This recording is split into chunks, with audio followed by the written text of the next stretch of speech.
The key didn't fit the door to my house after my vacation. A shocking betrayal by my own daughter. What happened? I asked, and she shouted, "This is our house now, you old bum."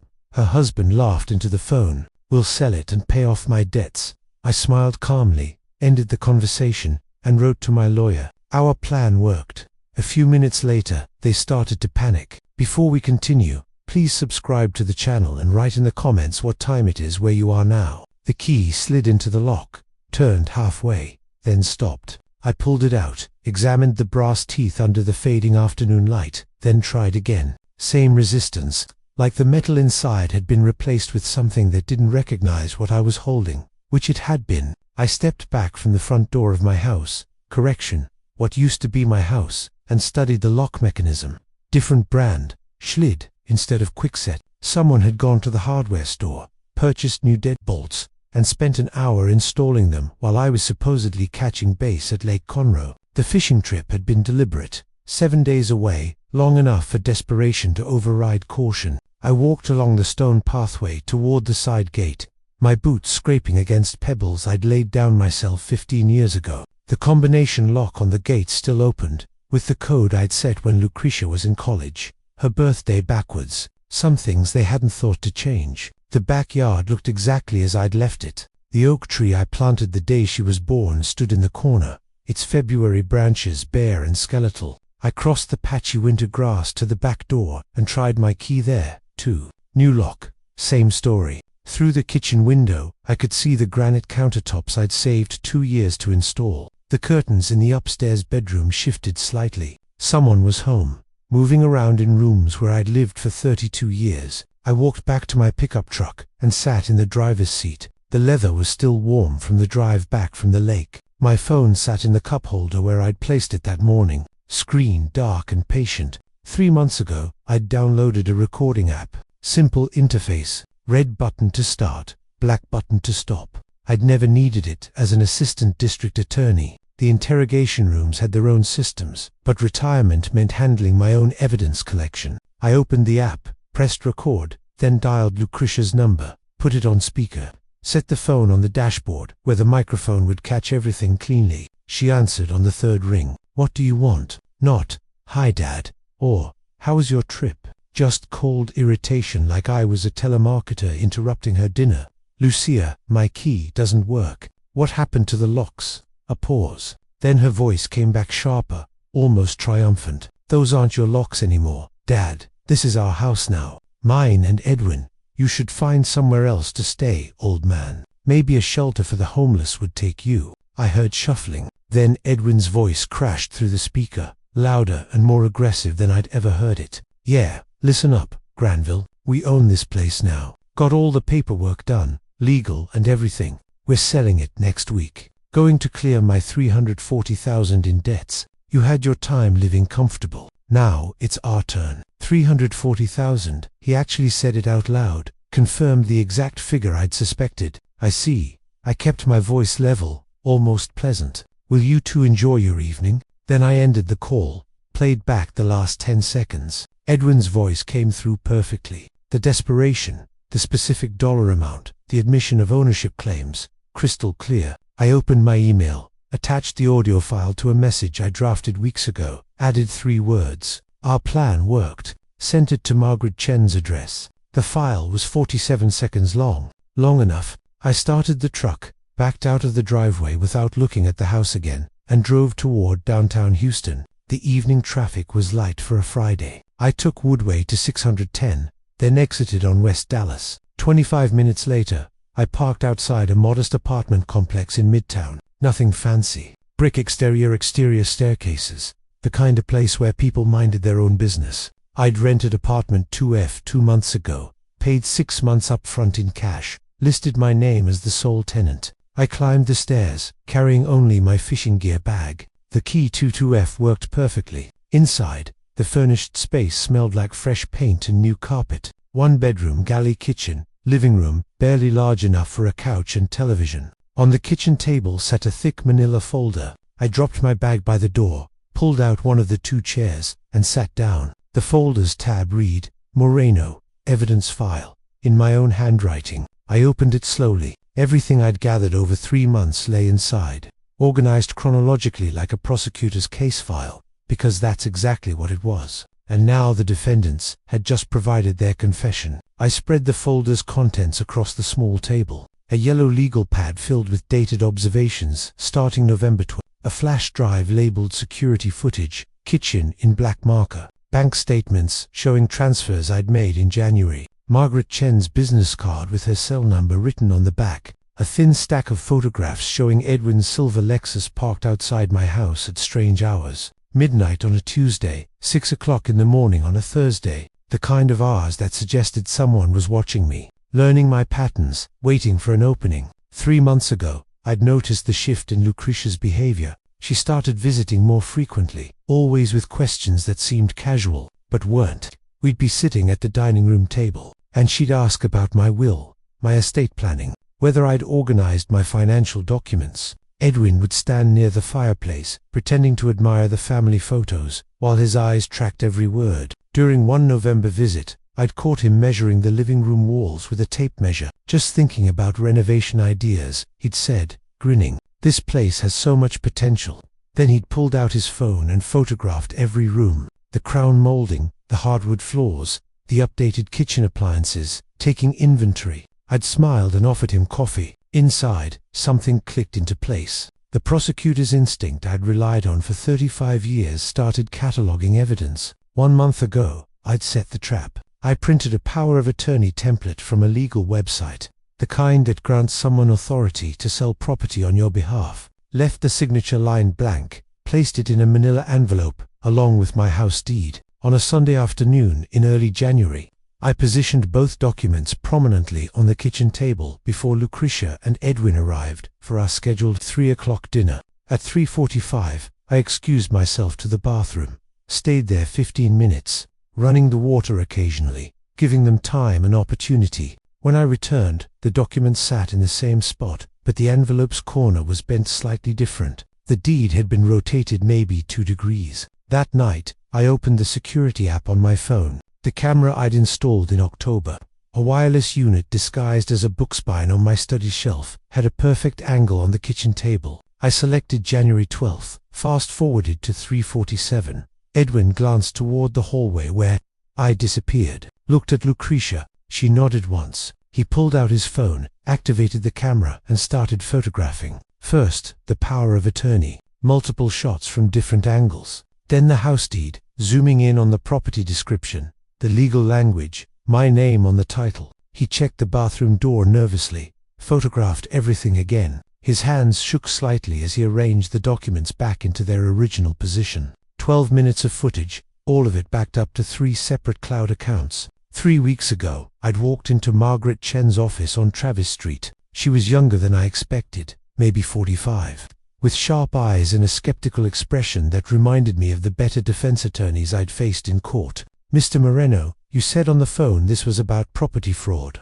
She gestured to the chair across from her desk. I sat down and opened my evidence folder. "I need someone who understands property fraud and isn't afraid to file criminal charges when the time comes. I'm going to let them steal from me, and I need you to help me send them to prison for it." Her eyebrows rose. "Mr. Moreno, what you're describing is entrapment if we're not careful. But if they act entirely on their own volition, and we simply document their choices." She leaned forward. "I can work with that. It'll cost you, though. This isn't a simple case." We spent 43 minutes reviewing everything.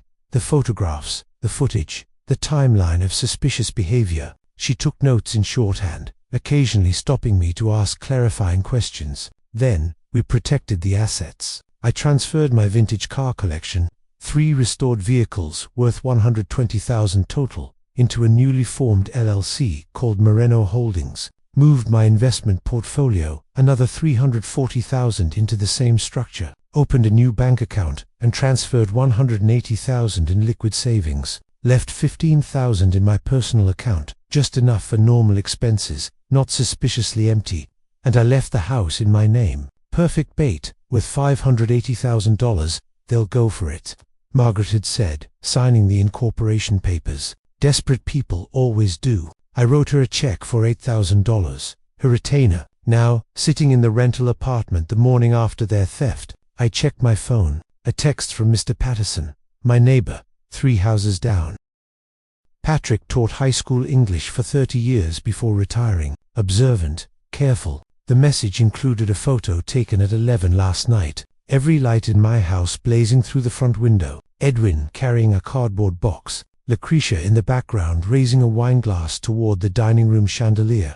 I'd bought in 1998. Furniture rearranged slightly like they were already redecorating. Patrick's caption read, Granville, saw your truck gone this week. Everything okay? Your daughter and her husband were moving around inside pretty late last night. Looked like they were celebrating something. Want me to keep an eye on the place? I typed back, thanks for watching out, Patrick. Everything's under control. I'd appreciate those extra eyes though. Let me know if anything else unusual happens. At 9:15, my phone rang. Margaret Chen, Granville. We just got a gift. Her voice carried barely contained excitement. Darlene Webb, the notary, just contacted our office. She notarized your supposed power of attorney 2 weeks ago. Never actually met you, and now she's nervous about the signature. She's willing to testify that she violated notary protocol because Edwin pressured her. This is solid. 2 weeks ago, that matched the timeline. Edwin and Lucretia had photographed the documents in January, forged my signature,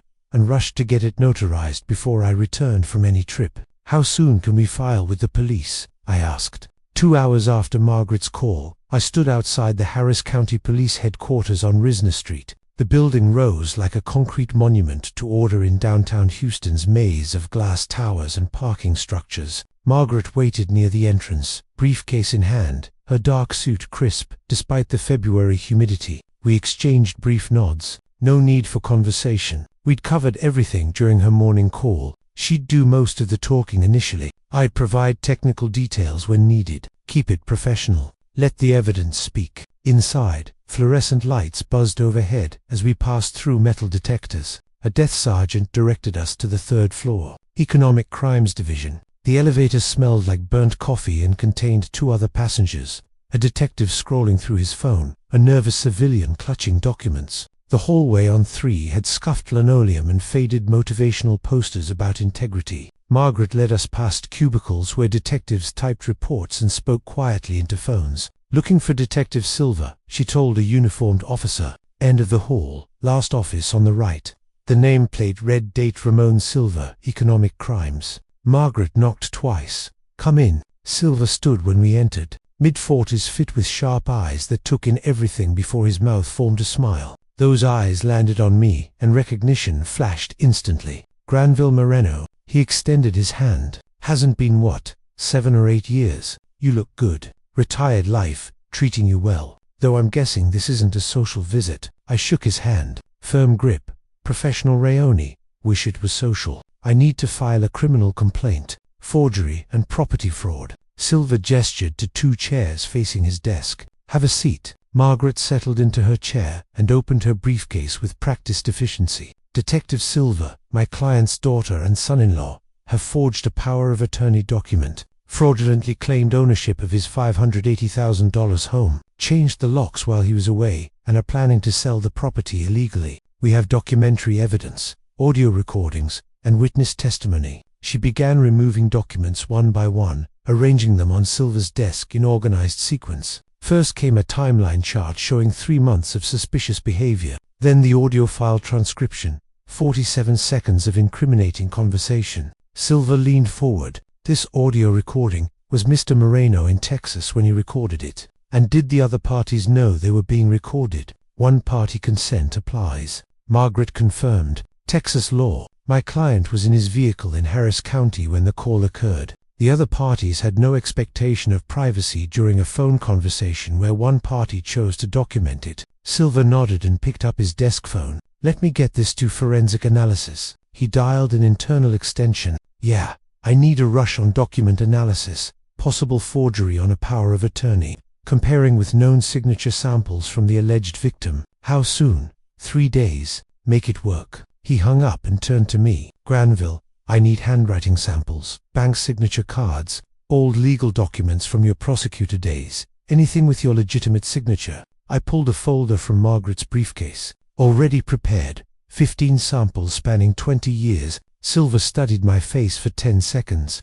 reading me the way he'd learned to read suspects and witnesses, looking for deception, for hesitation, for the small tales that reveal lies. He wouldn't find any. Everything here looks solid, Silver said finally. I'll send a disputed power of attorney to our forensic document examiner, along with your signature samples. They'll analyze ink composition, pressure points, letter formation. If someone forges your signature, we'll prove it. Margaret slid another document across the desk. This is a notarized statement from Darlene Webb. She's the notary who certified the power of attorney 2 weeks ago. She admits she never met Mr. Moreno in person. Violation of Texas notary protocol. The couple claimed he was waiting in the car due to poor health. She's willing to testify that something felt wrong about the signature even at the time. Silver read Webb's statement carefully, then placed everything into a clear evidence bag. He wrote a case number on a yellow sticky note and attached it to the bag. Mr. Moreno, I need you to sign a statement affirming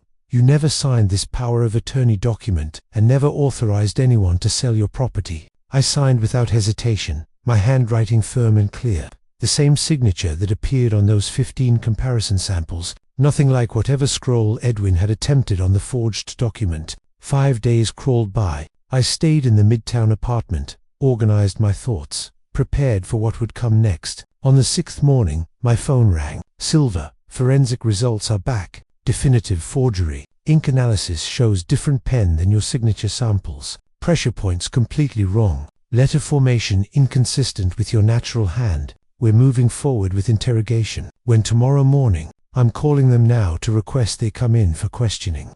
Making it sound routine, just clarifying property documentation. I won't mention the criminal investigation. The trap was set. The next morning, Edwin and Lucretia arrived at the police station separately, both casual and confident. Edwin wore jeans and an untucked shirt. Lucretia had on yoga pants and a zip-up jacket. They didn't dress like people expecting to be confronted with evidence of felony forgery. Silver escorted Edwin to a small interrogation room first. Grey walls, metal table bolted to the floor, 2 chairs. Lucretia waited in a holding area down the hall. I wasn't there. Silver kept me informed later, but I could picture it perfectly. The small room, the fluorescent lights, Edwin's initial confidence as Silver asked basic questions. So, Mr. Carver, can you walk me through your relationship with Granville Moreno? How long have you known him? Edwin leaned back, arms crossed. About 6 years, since I started dating his daughter. Granville and I never really got along,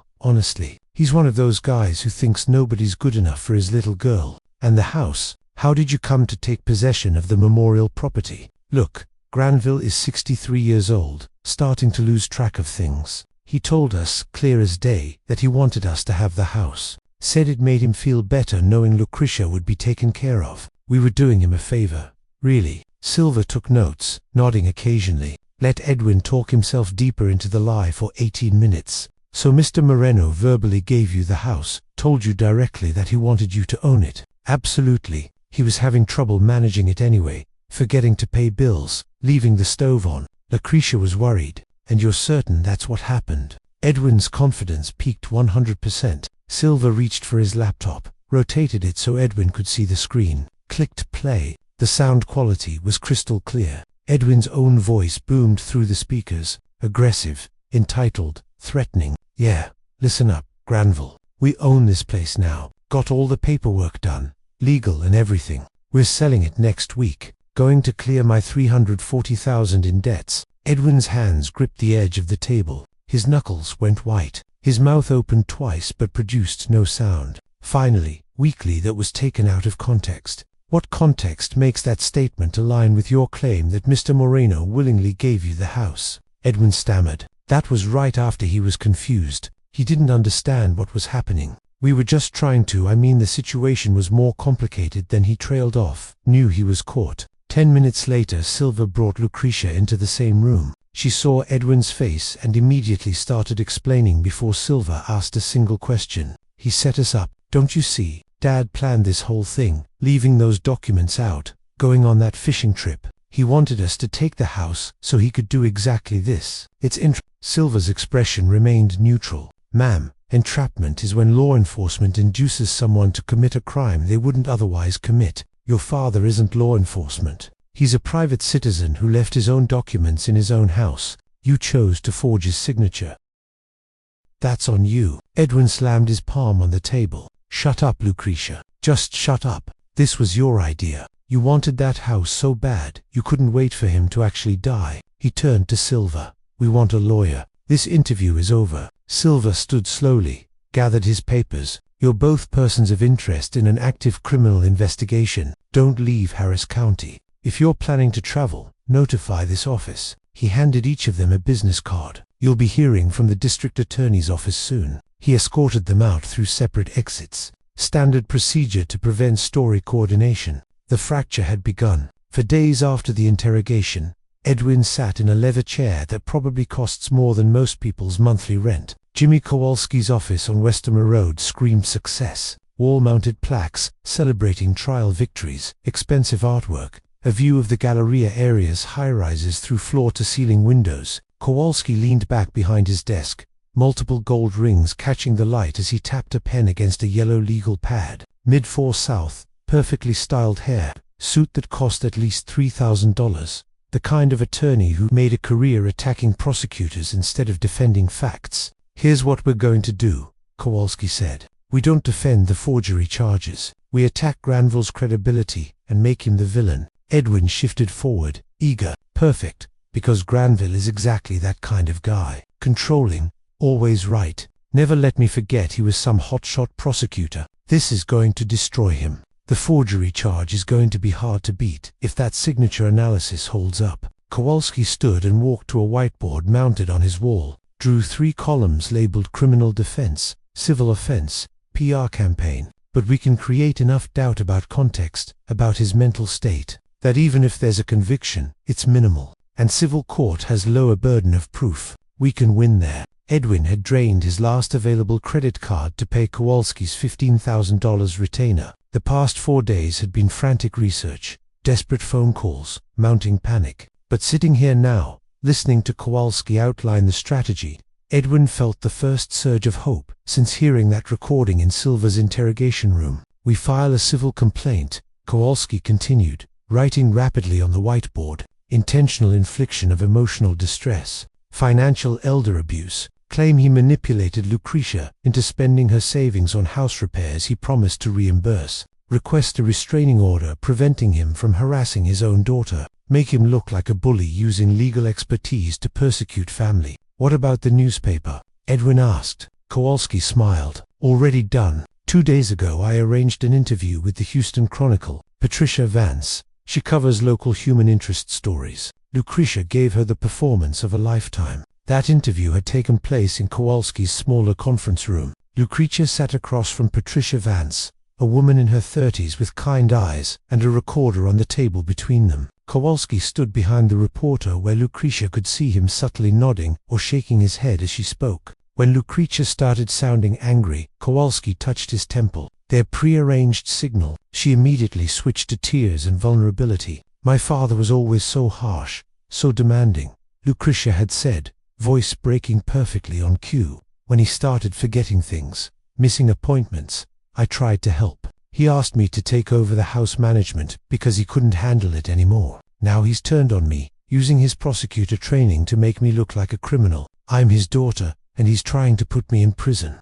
Patricia had leaned forward sympathetically. That must be so painful having your own father accuse you like this. Do you think his age and possible cognitive decline are factors in his behavior? I think he's confused and scared. Maybe he really doesn't remember giving me the house. That terrifies me that his mind is going, and instead of letting me help him, he's lashing out. I just want my dad back. Perfect. Every word carefully scripted to build the dementia defense, while painting Granville as the aggressor. Now, 4 days after the interrogation and 2 days after that interview, I sat in my midtown rental apartment reading the Houston Chronicle over morning coffee. Page B for local section headline. Daughter claims elderly father's prosecution is elder abuse gone wrong. The photo showed Lucretia looking distraught, tissue in hand, eyes red. I read the article twice. The first time, my jaw tightened as I absorbed each accusation. Memory problems. Begged her to handle affairs. Doesn't remember. The second time I methodically underlined specific phrases, recognizing Kowalski's manipulative hand behind every carefully crafted sentence. Memory problems. begged her to handle affairs. Doesn't remember. I set down my pen and took a sip of coffee. Every single phrase is designed to build the dementia defense. Clever, not clever enough. Over the next 3 days, I experienced small social punishments that accumulated like paper cuts. Mr. Patterson, my neighbor, 3 houses down from the memorial property, stopped waving when I drove past his new location near my rental route. He'd clearly read the article, hurried inside like I carried something contagious. At the grocery store on Richmond Avenue, the young cashier who normally chatted about weather scanned my items in silence, glanced at me with an uncertain expression, wondering if the nice older gentleman who bought the same brand of coffee every week was actually a cruel prosecutor persecuting his confused daughter. My phone pinged. Text from Jerry Thornton, former colleague from the DA's office. Hey man, saw the article about you and your daughter. Hope you're doing okay. That situation sounds rough. Call if you need anything. I typed back, thanks, Jerry. It's complicated. I'm fine. Justice takes time.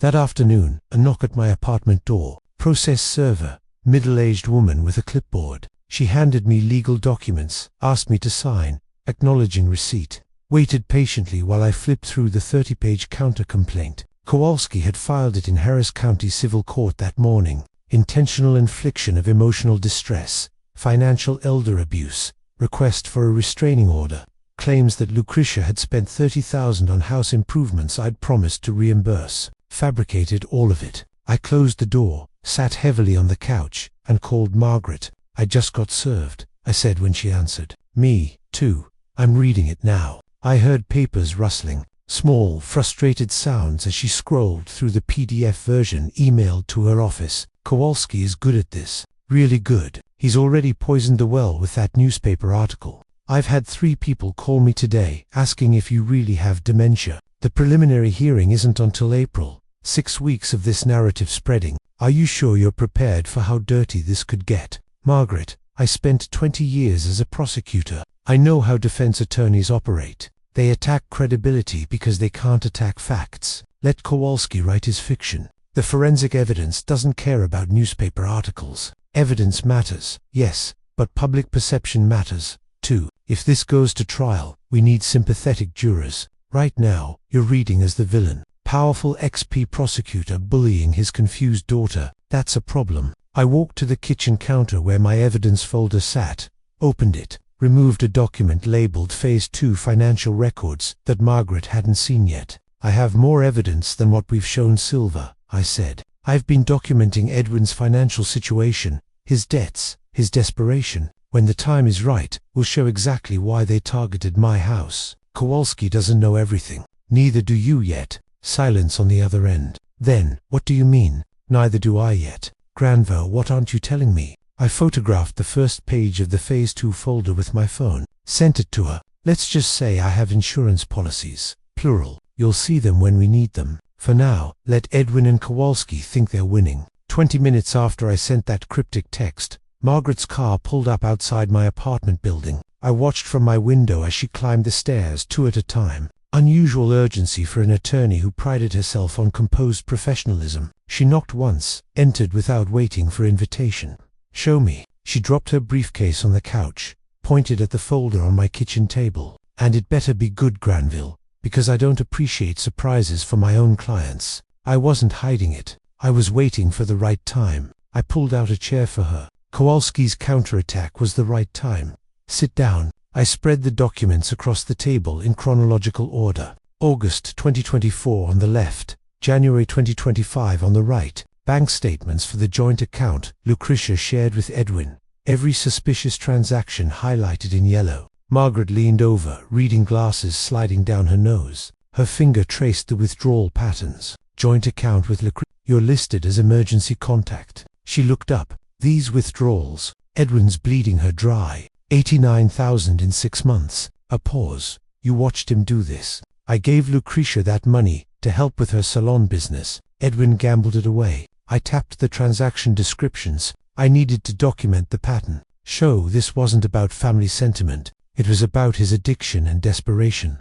Motive. Margaret. Clear, provable motive. She flipped through the statements. Crypto exchanges, online poker sites, cash advances at interest rates that should be illegal. crypto exchanges, online poker sites, cash advances at ridiculous interest rates. She sat back. This man is drowning, and when drowning people see a lifeboat. She tapped my house deed documents. They don't ask permission to climb aboard. Margaret pulled out her phone and systematically photographed every page, created an album, uploaded everything to her firm's secure cloud storage. Scylla needs to see this today, I said. The preliminary hearing is 5 weeks away. If we introduce financial motive now, it gives the DA time to incorporate it into the criminal charges. Agreed. But when we present this to Silver, let me do the talking about how you obtain these records. The legality is solid, but we need to frame it correctly. 20 minutes later, we were in her silver Lexus heading downtown. Margaret drove, while I reviewed the documents one more time, making sure I could explain every transaction. Silver stood when we entered his office. Same professional handshake, same sharp eyes taking in the thick folder I carried. Got something new? He asked. Margaret arranged the financial documents on his desk while I remained mostly silent. Let her provide the legal context, emergency contact status, duplicate statements, all perfectly legal. Silver put on his reading glasses and picked up the first bank statement, studied it for a long moment. You're telling me Edwin burned through $89,000 in 6 months on crypto and gambling? Every transaction documented, I said, and the pattern explains his desperation. Silver flipped through the pages. You documented every transaction. He looked up. You weren't just gathering evidence for forgery. You were building a conspiracy case. Not RICO, I said, but conspiracy to commit fraud. Yes, he didn't forge my signature impulsively. He planned it. The financial desperation proves premeditation. Silver leaned back in his chair. I'll contact these creditors. If Pinnacle, Capital, or any of these other lenders can confirm Edwin specifically mentioned your house as future collateral, that strengthens intent. Give me 3 days. 3 days became a masterclass in investigative patience. Silver called creditors, pulled bank records, followed the money trail Edwin thought he'd hidden. The phone rang on the 3rd afternoon. Silver's name on the screen. Granville, your son-in-law is in deeper than we thought. Total debts closer to $470,000.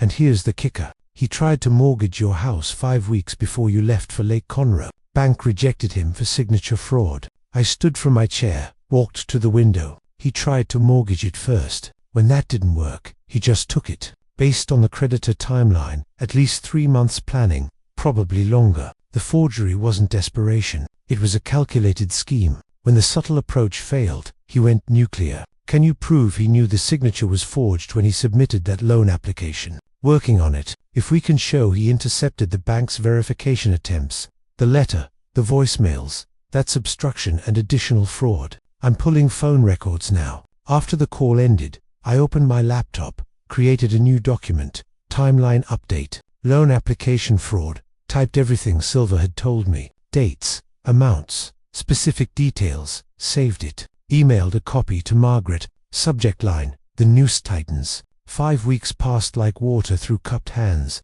February became March, became April. The preliminary hearing finally arrived. I stood before the bathroom mirror in my rental apartment, adjusting my tie, navy blue with subtle pattern, the same tie I'd worn for closing arguments as a prosecutor. The fabric felt familiar between my fingers, muscle memory from a life that seemed both recent and distant. Margaret and I met outside the Harris County Criminal Courthouse on Franklin Street at 9:30. The building rose like a monument to order, all glass and concrete, and the weight of consequences. We passed through security, metal detectors, empty pockets, remove belt, the familiar ritual. Courtroom 3C occupied the 3rd floor, marble floors, wooden benches in the hallway, the smell of old paper and newer anxiety. Jimmy Kowalski already sat at the defense table when we entered, Edwin beside him in an ill-fitting suit that hung loose on his shoulders. Lucretia in a conservative dress, hands folded in her lap, eyes fixed on the floor. They didn't look at me. Judge Catherine Morrison presided, a stern woman with silver hair pulled into a tight bun. She listened to Kowalski's opening arguments with the patient expression of someone who'd heard every defense attorney trick in the book. Your Honor, Kowalski stood, tablet in hand. This audio recording was made using a smartphone app in 2025. Voice cloning technology is readily available to anyone with basic technical skills. We request independent voice analysis to verify this recording wasn't manipulated or outright fabricated. He slid a printed article across to the judge's bench, something about AI and deepfakes. Furthermore, the signature analysis was performed by a laboratory that regularly contracts with the Harris County DA's office. We question their objectivity. We request a neutral expert. Then came the dementia argument. Affidavit from neighbors who'd supposedly observed concerning behavior. Requests for psychiatric evaluation. Judge Morrison made notes on her legal pad. Let Kowalski speak for 15 minutes. Then she looked up. Mr. Kowalski, I've read your motions. I'm ordering independent verification precisely because you've raised these questions. Dr. Patricia Sanders will evaluate Mr. Marino's mental state. Dr. Robert Hang from Texas Forensic Institute will re-examine the signature. You'll have your neutral experts. Court reconvenes May 5th when I have their reports. She banged the gavel once in the hallway afterward. Margaret touched my arm. That went as well as we could expect. Morrison's smart. She knows Kowalski's playing games, but she has to address his objections for the record. You'll pass the psychoval easily. The signature analysis will confirm forgery again. We just have to wait. 2 weeks later, I sat in Dr. Patricia Sanders' office. Beige walls, comfortable leather chair, a desk with a computer that probably contained more about me than I'd ever know. Mr. Moreno, tell me about your typical day. I described my routine. Wake at 6:30, coffee, news online, manage finances through online banking, maintain my own truck, change the oil every 5,000 miles. She showed me sequences of words to remember, asked me to draw a clock face, showing 10:11, simple math problems. Can you tell me what you had for breakfast 3 days ago? Wednesday, scrambled eggs, wheat toast, orange juice. I eat the same thing most mornings. Simplicity, not dementia. She administered formal tests, showed me 5 objects, asked me to recall them 5 minutes later. I remembered all 5, counted backward from 100 by 7s, named 23 animals in 1 minute. Every test proved what I already knew. My mind was sharp. The dementia defense was fiction. For days after the preliminary hearing, my phone rang. Marcus Herman, a name I hadn't heard in 15 years. Mr. Moreno, Marcus Herman from Herman Estate Sales. We did business back in 2010. I sold you a Victorian settee in Chippendale Table. Someone just tried to sell those exact pieces to me. Said they were his. Thought you should know. Edwin making mistakes faster than I could engineer them. Marcus, thank you for calling. Those pieces are definitely mine. Still in my house. The man who tried to sell them is my.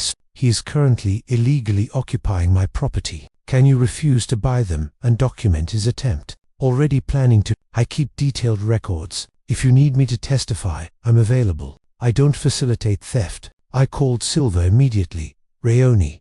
Edwin just made another mistake. He tried to sell 2 pieces of my antique furniture, items worth $15,000 total. I have certificates of authenticity, original purchase receipts, and the dealer who sold them to me 15 years ago as witness. That's theft. Did he actually transport them off the property? Not yet. The dealer got suspicious and called me instead of buying them. But Edwin's attempt shows intent, and it proves he's treating my property as his own to liquidate. Silver's voice carried satisfaction. Intent matters. This isn't about helping you manage property. It's about converting assets to cash. Get me the dealer's statement and those certificates. I'll add theft charges to the complaint. Margaret called that evening. Edwin's unraveling. This furniture stunt was incredibly stupid. He approached a dealer who personally knows you and sold you these items. That's either desperation or delusion. Either way, it destroys Kowalski's concerned family helping elderly father narrative. He's making mistakes faster than I anticipated. The loan application now, this pressure creates cracks. True, but desperate people are also dangerous people. Don't let your guard down. Edwin's got nothing to lose now. That night, according to what Silver told me later, Lucretia tried reasoning with Edwin, found him drinking in the dim living room of my house. Their prison really, though they didn't see it that way yet. Edwin, maybe we should just give the house back. Tell my father we're sorry, that we made a mistake before this gets worse. Edwin slammed his glass on the coffee table, jumped to his feet. Give it back. Are you out of your mind? We forged documents. We changed the locks. We're already facing felony charges. Backing out now doesn't make that go away. It just means we get nothing except prison time. But the furniture. Edwin, why would you try to sell his furniture? Now there's another charge, because we need money. Kowalski wants another $10,000 for the trial. The creditors are threatening to sue. I needed $15,000 and those stupid antiques were just sitting there. He punched the wall. Your father set this up. He planted that furniture guide. I know he did. My father didn't plant anyone. You're paranoid? You're drinking too much and you're dragging me down with you. Then leave. Walk away. But remember, you're on those documents. 2. Your signature's next to mine on the notary forms. You're just as guilty as I am. We sink or swim together. 4 days after the preliminary hearing, I sat at my kitchen table with the certificate of authenticity for the Victorian settee spread before me. Marcus Herman's signature at the bottom. July 2010. Purchase price, $8,500. I photographed it, texted a copy to Margaret. Another piece of evidence. How many mistakes will he make? 1 week after Edwin's furniture disaster, Detective Silver sat across from Darlene Webb in a small conference room at police headquarters. She'd driven here voluntarily, but her hands wouldn't stop fidgeting with her purse strap. Miss Webb, I appreciate you coming in voluntarily. I need you to walk me through exactly what happened the day you notarized that power of attorney. Don't leave anything out, even details that seem minor. Darlene took a breath. It was late January, around 2:30 in the afternoon. A man and woman came into my office. The man, Edwin, seemed very nervous, kept checking his watch, pacing. The woman did most of the talking. What did she say? Said her father needed to sign over a power of attorney, but he was too ill to come inside. Darlene's voice cracked slightly. She was so convincing about his health problems. Silver leaned forward. Did you see Granville Moreno in person at any point? Did he present identification? Did you watch him sign the document? No. The word came out small. The woman showed me a photo on her phone of an elderly man sitting in a car in the parking lot. She kept saying, he's so frail now, and I just want to help him. She called him Daddy. I notarized the signature that was already on the page. I know I shouldn't have. I know it was wrong. Silver made notes. Later that day, he pulled phone records, found Lucretia's internet search history from 2 days before the notarization. Elderly man in car stock photo. Found the exact image saved in her browser cache. Ms. Webb, what you did violates Texas notary law, but you came forward. You're cooperating. If you testified truthfully in court and provide a sworn affidavit, the DA will recommend suspension of your notary commission rather than criminal charges. Do we have an agreement? Yes, absolutely. I'll testify. I made a terrible mistake, and I want to make it right. That same week, the independent expert reports arrived at Judge Morrison's chambers. Dr. Sanders's psychiatric evaluation. No evidence of cognitive impairment, dementia, or diminished capacity. Subject demonstrates normal memory function, sound judgment, and complete mental competency. Dr. Hang's forensic analysis with 98% certainty. The signature on the disputed power of attorney was not executed by Granville Moreno. Judge Morrison issued her order the next morning. Edwin Carver and Lucretia Moreno must vacate the memorial property within 48 hours. Margaret delivered the news to me in person. We sat at my rental apartment kitchen table. The eviction order between us. 48 hours. I said they'll have to move. Cliff Levy might damage the property on their way out. Margaret's tone was matter-of-fact. Document everything when you go back in. Photos, video, written inventory. We'll add property damage to the civil suit. Jimmy Kowalski called Edwin that afternoon. I heard about it later, through Silver's sources. Kowalski's voice flat, professional, but resigned. Edwin, the court issued an eviction order. You have 48 hours to vacate. The independent experts confirmed the forgery and cleared Granville of any mental impairment. What about the appeal? Edwin, voice rising. You said we could appeal. You said we'll file the appeal because I'm ethically obligated to. But I'm telling you straight, it won't be granted. The evidence is overwhelming. You need to start thinking about plea deals and minimizing prison time, not about winning. They filed the appeal anyway, went through the motions at the courthouse, signatures on paperwork that everyone knew was futile. 2 evenings later, Lucretia sat on the bathroom floor of my memorial house. Edwin passed out drunk in the living room. She stared at her phone for 10 minutes before pressing the call button. My phone rang at 9:47 p.m. Lucretia mobile on the screen I picked up said nothing. Just waited, Daddy, please. Her voice broke on the words. Please, just listen. It was Edwin's idea. All of it. He manipulated me.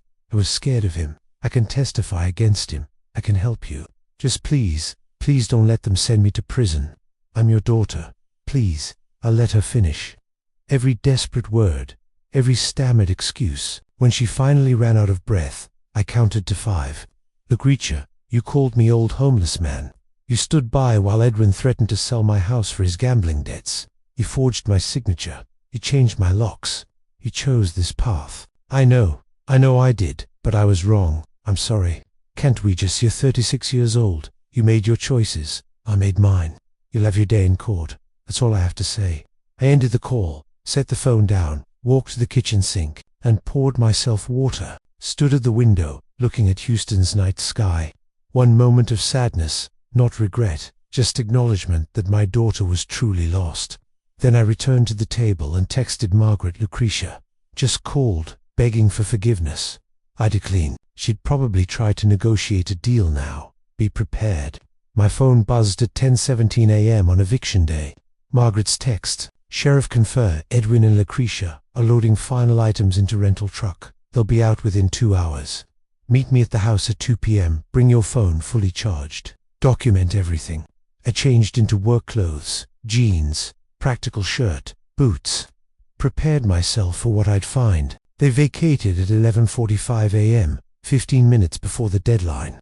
Edwin in a rental truck heading to some cheap motel. Lucretia in a sedan toward a studio apartment in Spring Branch. At 2 o'clock, I met Margaret in front of my house. My house. She handed me the spare key. I unlocked the front door, stepped inside. The Victorian settee had a broken leg, upholstery torn. Hardwood floors throughout the main level showed deep scratches and gouges. 2 front windows cracked. The master bedroom reek of water damage. For the next 3 hours, I documented everything. 147 photos, 12 minutes of video, written inventory on my phone listing each item, an estimated repair cost. "This is the living room floor," I narrated into the camera. "Gouges approximately 1/4 in deep. Intentional destruction." By week's end, contractors provided it estimates. Total $28,400 floor refinishing, window replacement, plumbing repairs, furniture restoration, interior painting, miscellaneous damage. Margaret filed supplementary civil claim. All photos attached, all estimates documented. 3 days after vacating, Edwin made his move. 6:30 in the morning, he drove south on Highway 59 toward the Mexico border at Laredo. 245 miles, 8,000 in cash from maxed-out credit cards. Vague planned to disappear. At the Laredo checkpoint, around 9:15 a.m., the CBP officer scanned Edwin's license. The Allure Silver had issued 5 days earlier, flashed immediately. "Sir, please pull into secondary inspection." 3 Border Patrol agents approached, asked questions, made a phone call. "Sir, you're being detained on a warrant from Harris County." Silver received the call at 8:42 a.m., drove 4 hours south. Formally arrested Edwin for attempting to flee prosecution, transported him back to Houston, Harris County Jail. Bail set at $150,000. Edwin couldn't afford it. Meanwhile, Lucretia's life unraveled. Within a week, her salon terminated her employment. Loss of client trust, they said. Reputation concerns. Several customers had specifically requested different stylists. I moved back into my memorial house that weekend, walked through each room, assessing the damage personally.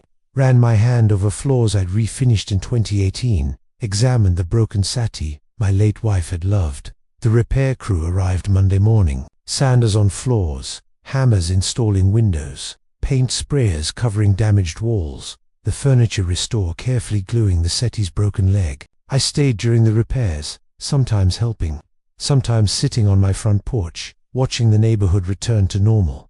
Mr. Patterson approached one evening. "Glad to see you back home, Granville.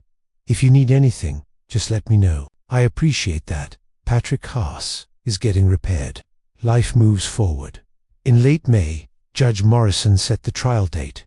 June 16, 2025. Margaret called with the news. The DA wants Lucretia to testify against Edwin in exchange for a plea deal, probation instead of prison. Are you okay with that? I considered for 30 seconds. Only if the deal includes full restitution, every dollar of damage, every legal fee. and a restraining order preventing contact with me for minimum 5 years. I'll communicate that to the DA. Those terms are reasonable. I don't care if she avoids prison. I care that she never contacts me again and that I'm made financially whole. One evening, about a week later, I stood in my living room examining the newly refinished floors. They were beautiful, better than before, actually. The restoration expert had done excellent work on the settee. The new windows gleamed. I walked to the front porch and sat in my rocking chair, watched the Houston sunset. My phone buzzed. Silver's text: Edwin's in county jail. Can't make bail. Lucretia's attorney reached out about plea deal. Trials in 3 weeks. This is almost over. I looked at the contractor's timeline posted on my refrigerator through the screen door. Completion date, June 10th, 6 days before trial. The house would be whole before justice was served.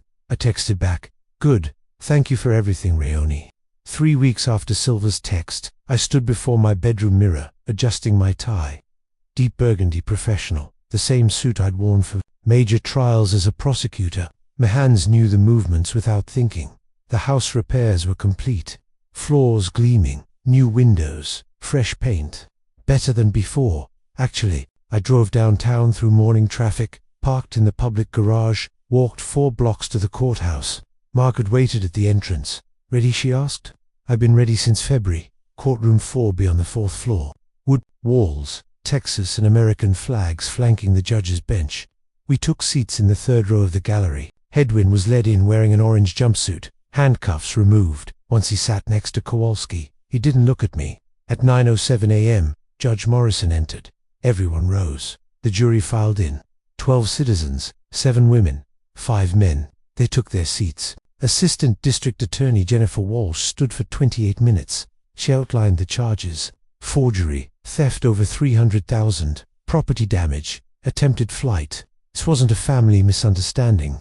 Walsh concluded this was calculated theft, motivated by financial desperation. Kowalski's opening was weak. Poor decisions and tremendous stress and attempts to make me the villain. Several jurors looked skeptical. The prosecution's case unfolded methodically. Detective Silver testified about the investigation. Dr. Hang explained the signature analysis. 99.8% certainty of forgery. Darlene Webb admitted she never saw me in person. At 2:15 p.m., they called my name. I walked to the witness stand, placed my hand on the Bible, took my seat. But for 47 minutes, I delivered testimony. Clear, methodical, every detail precise. Then, Walsh played the recording. Edwin's voice filled the courtroom, aggressive, crude. "We're selling it next week, owing to clear my $340,000 in debts." I watched the jury watching. Edwin saw the moment his words sealed his fate. Kowalski tried cross-examine. "Isn't it true you deliberately left documents out to tempt them?" "I left documents in my own house. What Edwin chose to do was his decision, not mine. That's entrapment. Entrapment requires law enforcement to induce criminal activity. I'm a private citizen. Texas is a one-party consent state. I documented a crime being committed against me. That's evidence." Edwin took the stand against Kowalski's better judgment. It was a disaster. Defensive, hostile, contradicting himself. When Walsh asked about the border flight, he actually yelled at her. Judge Morrison had to instruct him to control himself. Closing arguments. Walsh methodically connected every dot. Kowalski made a disjointed appeal to sympathy that rang hollow. At 4:42 p.m., the jury retired to deliberate. Margaret Silver and I waited in the hallway, drinking courthouse coffee, not talking much. 2 hours and 8 minutes later, the bailiff emerged. "Jury has reached a verdict." We returned to the courtroom. The foreman stood, a middle-aged man, an engineer. "On the charge of forgery, we find the defendant Edwin Carver guilty. On the charge of theft over $300,000, we find the defendant guilty. On the charge of property damage, we find the defendant guilty. On the charge of attempted flight from prosecution, we find the defendant guilty." Edwin's face went blank. Kowalski closed his eyes briefly. Judge Morrison announced sentences immediately. "Edwin Carver, you are sentenced to 4 years in Texas Department of Criminal Justice custody. Fined $50,000 and ordered to pay full restitution." Court officers led Edwin away in handcuffs. He didn't look back. Lucretia tried to catch my eye. From across the courtroom, I deliberately looked away, gathered my papers, stood to leave. In the hallway, Silver shook my hand. That was the most thorough evidence package I've ever seen from a civilian. Walsh congratulated us, said the case would be used in training. I thanked them both, then walked toward the elevator with Margaret, ready to go home.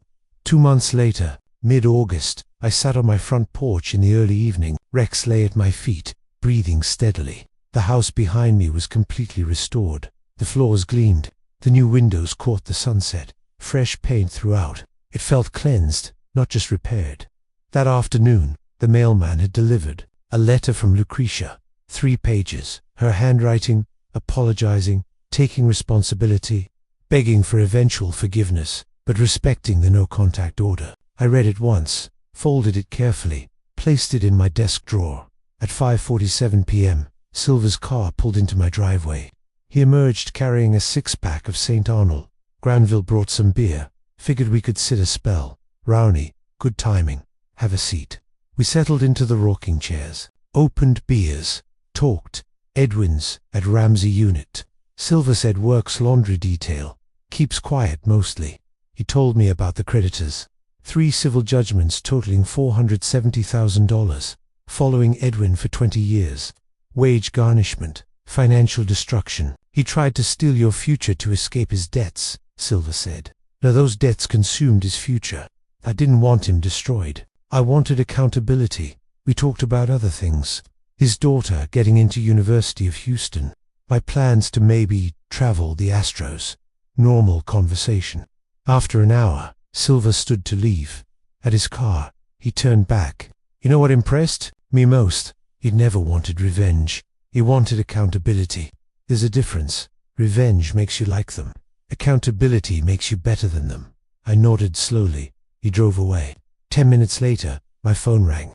Margaret, the restitution order is finalized. Payment schedule over 15 years. You'll see money starting next month.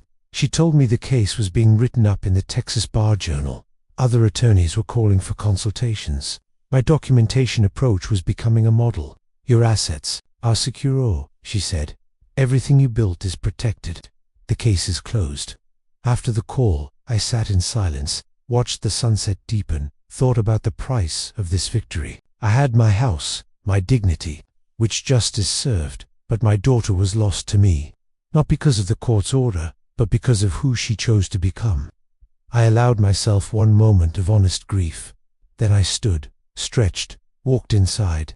Rex followed. I prepared dinner, grilled chicken, vegetables, ate at my kitchen table, the same table where I'd set the trap. After washing dishes, I returned to the porch as darkness settled. Mr. Patterson walked past on his evening walk. Beautiful evening, he called. It is indeed. This small, normal interaction felt significant. The neighborhood had accepted me back. Life had returned to its rhythm. I sat in my rocking chair, Rex at my feet, my house behind me, restored and secure. I reached down and scratched Rex behind the ears. The old dog Edwin had dismissed. Still here, still loyal. I thought about my late wife, what she'd think of everything. She'd probably be heartbroken about Lucretia, but proud of how I'd handled it. With precision and patience, with principle rather than rage. Justice had prevailed. Though it cost me my daughter, it preserved my dignity in the life's work I'd earned over 35 years. The key worked. The house was mine. The debts were paid, and I could finally rest. If you like this story, please like this video, subscribe to the channel, and share your impressions of this story in the comments. To listen to the next story, click on the box on the left. Thank you for watching.